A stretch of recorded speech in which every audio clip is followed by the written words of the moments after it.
बिस्मिल्लाहिर्रहमानिर्रहीम, अस्सलाम वालेकुम। आप देख रहे हैं फ्री हिट। मैं हूं आसिफ खान और मेरे साथ आज मेरे बहुत अच्छे दोस्त एनालिस्ट हैं क्रिकेट के, फवाद मुस्तफ़ा मौजूद हैं। उनसे बात करूंगा, क्विक मौज़ूआत हैं पाकिस्तान क्रिकेट से जुड़े।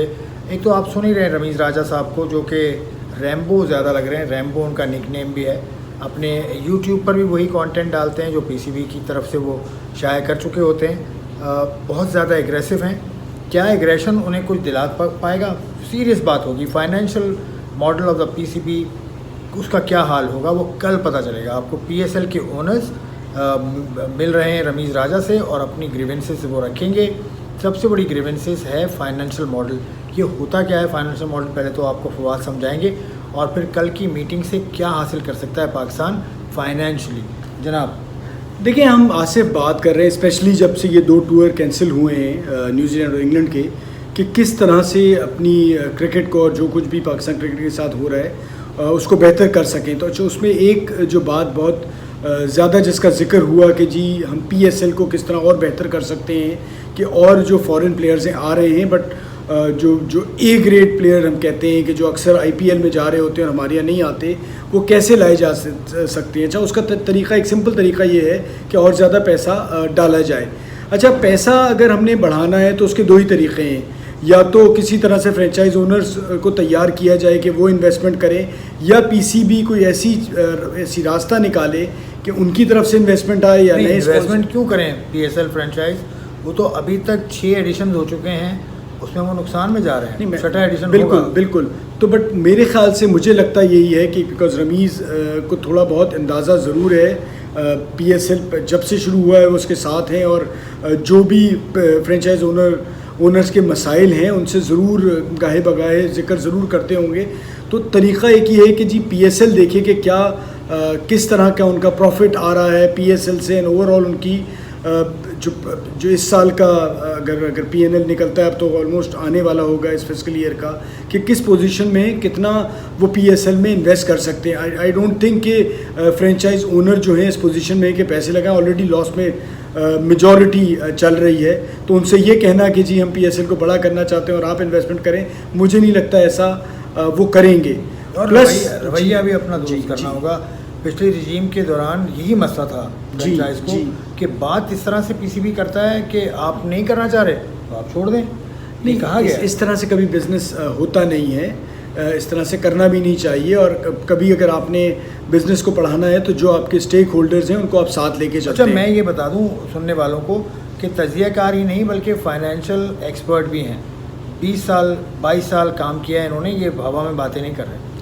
हाँ, तो थोड़ा सा नंबर्स के लिए होता ये है कि अब अगर वो इस किस्म के नंबर्स या नहीं आ रहे पीसीबी के पास, अगर अब बिकॉज पिछला साल आपको याद होगा कोविड की वजह से ओवरऑल जो रेवेन्यू साइड है वो, मैंने पिछले साल का भी पीएनएल देखा था, वो कम हुआ था। पीएनएल क्या होता है? प्रॉफिट एंड लॉस जो स्टेटमेंट, और इनका ओवरऑल जो था वो कम हुआ था, प्रॉफिट कम हुआ है पहले से। तो मुझे लगता है कि कोविड-19 की वजह से इस साल भी थोड़ा सा प्रॉफिट जो मुझे लगता है कम होगा पीसीबी का। अच्छा, आसान अल्फाज में मुनाफा जो है थोड़ा सा कम होगा पीसीबी का, मुझे ये लग रहा है कोविड की वजह से। और प्लस एक ऑलरेडी आपको कॉस्ट पड़ गई है, या आपके एक्सपेंसेस या अखराजात वो उस वजह से पड़े जो हमें पीएसएल शिफ्ट करना पड़ा अबू धाबी में। सो वो एक ऐसी कॉस्ट थी जो हमने ली नहीं थी, हमने प्लान नहीं की थी।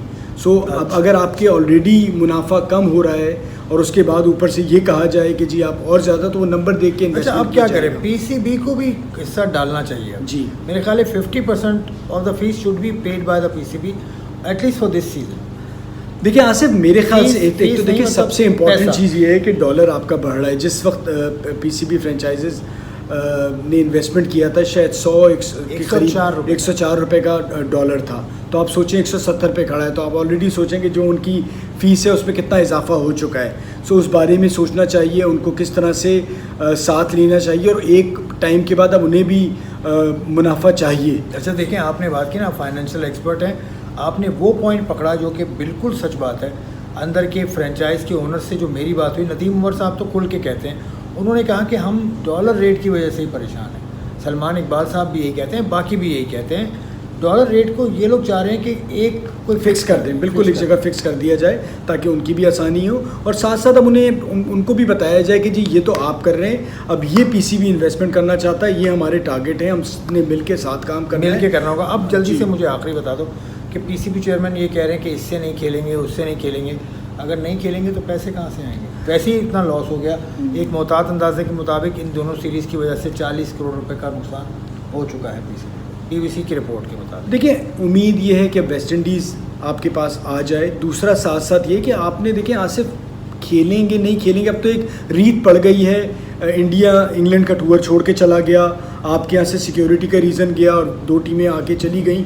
मुझे पता नहीं, कुछ ऐसा लगता है कि आने वाले दिनों में ये लीग क्रिकेट में भी इजाफा हो रहा है, कहीं हम फुटबॉल की तरह ही ना जाएं कि एक वर्ल्ड कप हुआ करे और कुछ मुल्क 2 ग्रुपों में, जैसे आप भी बात करते थे, अक्सर डिवाइड होके उन्हीं के साथ टेस्ट मैचेस साल में कोई 6, 7, 8 टेस्ट मैचेस खेल लिया करें, बाकी प्लेयर्स घूमते फिरते रहा करें और लीग क्रिकेट खेलते रहें। जितने मुल्क बढ़ रहे हैं क्रिकेट में, अमेरिका में बहुत ज़्यादा क्रिकेट शुरू हो गई है, तो अब इसी तरफ जा रहे हैं। बिकॉज अब आप कोई भी मुल्क किसी को भी एक चीज़ तो है, कह सकता है कि जी हमें ईमेल आई है या हमें सिक्योरिटी इश्यूज़ हैं और आपकी सीरीज़ छोड़ के जा रहे और हैं। एक और चीज़ मैं बता दूं कि इसमें जो आईसीसी में जाएंगे हम, आईसीसी इस जो गवर्नमेंट्स होती हैं उनके सामने आईसीसी की लात मार दें आप कैमरे से पहले। आपको अच्छी लगी मेरी बात? अच्छा खैर चलने दें। आईसीसी का एक बारीक बात मैं बताऊं, ICC is an international cricket council.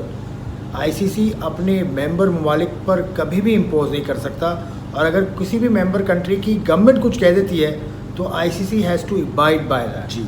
अब फेडरेशन, अब आप लोग कहेंगे कि फुटबॉल फेडरेशन तो ऐसा करती है, फीफा जो है वो फेडरेशन है।